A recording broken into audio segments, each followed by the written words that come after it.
cara kita buat ais latte ataupun kita boleh panggil dia ais flat white. So sama juga dia punya resipi dia 18 gram kepada 40 gram.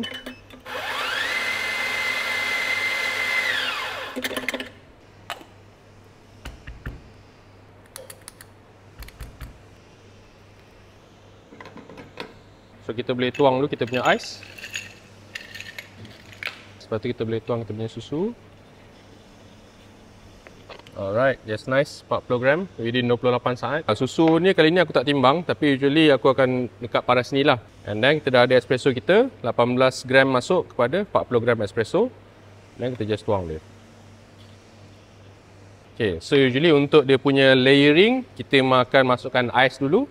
Lepas tu baru susu and then espresso shot dia di atas susu dan juga ais tadi. So this is caranya kita buat ais cafe latte ataupun ais flat white dekat FCR Coffee.